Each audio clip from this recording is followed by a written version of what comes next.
Hello बच्चों, class 12th economics का detail syllabus हम लोग देखेंगे इस वीडियो में। और इससे पहले एक वीडियो मैंने एक और डाली हुई है जिसमें पूरा टाइम स्पेन को मैंने समझाया हुआ है कि कैसे आप कब कब तैयार हो सकते हैं और आपका कब कब सिलेबस प्रिपेयर होके और फिनिश कब हो जाना चाहिए। तो ये उसका थंबनेल है, आप प्लेलिस्ट में जाइए और इसको रेफर करिए। नाउ अब अगर देखें कि इकोनॉमिक्स को हम लोगों ने कैसे डिवाइड किया हुआ है, तो economics is divided into two parts. The first is introductory macroeconomics and second is Indian economic development. Both part consist of 40 marks. दोनों के दोनों हमारा 40 मार्क्स के हैं और इसमें कुछ कुछ यूनिट्स हैं जो हमारे पास डिवाइडेड हैं। अब पहले हम लोग देखते हैं इसको डिटेल में। तो पहला जो है आपका इंट्रोडक्टरी मैक्रो इकोनॉमिक्स, उसका पहला कॉन्सेप्ट है national income and it's related agreements. Now इस पूरी चीज में क्या है कि आपका जो भी ओवरऑल इकोनॉमी है, आप लोगों ने पढ़ा माइक्रो में कि इकोनॉमी क्या होती है, किस तरह होती है। उस इकोनॉमी के अंदर जितनी भी एक्टिविटीज चल रही होती हैं उससे हमारी कुछ ना कुछ इनकम जनरेट होती है। तो वो नेशन ने कैसे अपनी इनकम को जनरेट किया, what are the different ways formulas जिससे कि हम लोग अपनी नेशन इनकम को निकाल सकते हैं, और जिसको हम लोग जीडीपी भी बोलते हैं जनरली, कॉन्सेप्ट वो है। और उसके रिलेटेड कॉन्सेप्ट्स आपको समझाने के लिए वो चीज़ की है, ठीक है। उसी से दूसरा है हमारा मनी एंड बैंकिंग। तो national income and related aggregates का जो है आपका वो 10 मार्क्स का है। सेकंड हम लोग देखेंगे money and banking. Money and banking का मतलब कि मनी का क्या रोल है और बैंकिंग सिस्टम का क्या रोल है और कौन कौन उसको रेगुलेट करता है, what are the regulatory authorities, और कैसे मनी सप्लाई को कैसे इनिशिएट किया जाता है किसी भी इकोनॉमी में। Very interesting topic. Third is determination of income and employment theory given by Keynes. तो केन्स की थ्योरी आप लोग पढ़ने वाले हैं, that is very very important. That consist of 12 marks. तो बहुत ही इंटरेस्टिंग थ्योरी है, थोड़ी लेंदी है लेकिन बहुत अच्छी थ्योरी है आप लोगों को समझने के लिए। उसमें न्यूमेरिकल भी आते हैं, तो इंटरेस्टिंग कॉन्सेप्ट है। फोर्थ है आपका government budget and the economy. Government budget and the economy मतलब गवर्नमेंट कैसे अपने सोर्सेस के पास है, उसके पास कहाँ कहाँ से उसके पास पैसे आ सकते हैं, कैसे वो खर्च करती है। डेफिसिट बजट क्या होता है, बजट्स क्या हो सकते हैं, और बाकी तरीके क्या है कि गवर्नमेंट अपने फंड्स को अरेंज करती है।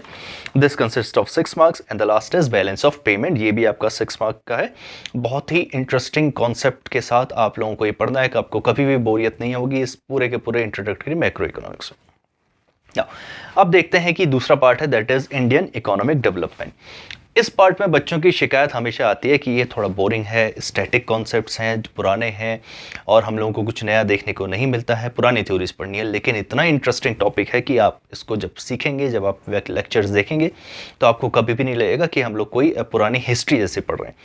तो जो पहली चीज़ है दैट इज, आपको इस तरह समझा देता हूँ कि भाई इंडिया अपनी आज़ादी से पहले, before the independence and after independence कैसे थी, उसकी इकोनॉमी क्या थी और आज क्या कंडीशन है, और ड्यूरिंग द पीरियड ऑफ 1990 वो किस तरह था। ये आपका पहला आपका जो टॉपिक है, यूनिट है, वो रहेगी, that is development experience 1947 to 1990।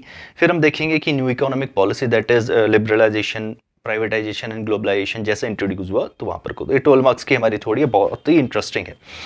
फिर हम लोग देखेंगे कि इंडिया आज करंट में अपने पास क्या क्या चैलेंजेस फेस कर रहा है, that is current challenges facing Indian economy. ठीक है, इंडियन इकोनॉमी कैसे कैसे चैलेंजेस फेस कर रहा है, ये आप इसके हो सकते हैं कि ह्यूमन कैपिटल फॉर्मेशन के लिए किस तरह से इनिशिएट कर रहा है इंडिया और क्या चैलेंजेस हैं उसके पास उसको ठीक करने के लिए।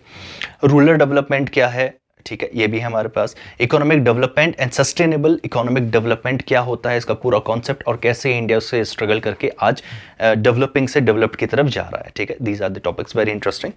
The last is a comparison with neighbours. तो पाकिस्तान, चाइना और अपने नेबर्स के साथ हमारा सारा का सारा कंपेरिजन होगा, पहले से अब और फ्यूचर में भी क्या हमारे पास एस्पेक्ट्स है, वेरी इंटरेस्टिंग है। ठीक है, तो घबराने का कुछ भी नहीं है कि भी बोरिंग है, हम लोगों को नहीं आता है। तो इस पूरे के पूरे आपको चैनल में ये सारी की सारी वीडियोस मिलने वाली है और कोशिश करूंगा मैं कि इनको बहुत ही कंसाइज मैनर में आपको समझा दूं, और बाकी आप जो आपको जैसे भी है उसको करेंगे। नाउ अब बात आती है कि आपकी कौन कौन सी बुक रेफर होती हैं। तो वीके और इज बेस्ट फॉर दिस। आपके जो भी सब्जेक्ट टीचर्स हैं वो भी आपको वीके और ही रेफर कर रहे होंगे। ठीक है, तो आप लोग वो बुक परचेज कर सकते हैं। अदर देन दैट आप लेक्चर्स को रेफर करके अपने नोट्स भी बना सकते हैं। तो दिस इज द डिटेल आपका सिलेबस है, और वो भी चेक कर लीजिएगा कि आप लोगों को कैसे कैसे टाइम फ्रेम में अपना सिलेबस कंप्लीट करते हुए बाकी प्रिपरेशंस करनी है। तो आप इंट्रोडक्टरी मैक्रो इकोनॉमिक्स के लिए हमारे चैनल की प्लेलिस्ट में जाके चेक कर सकते हैं। पूरा डिटेल सिलेबस आप लोगों के पास है, अभी से आप इस स्टडीज़ को बिगिन कर सकते हैं। इंडियन इकोनॉमी की जो लेक्चर्स हैं वो वीक वाई वीज मैं आपको पोस्ट करते रहूँगा। तो एक वीक में या फिर विद इन अ वीक और 2 मैं आपको इसको पोस्ट करते रहूँगा, क्योंकि इसको बनाने में थोड़ा टाइम लग सकता है, क्योंकि मैंने बोला हुआ है कि इसको 1 शॉट वीडियो या फिर इसको कंपाइल करके बनाएगा। तो अंटिल देन, स्टडीज़।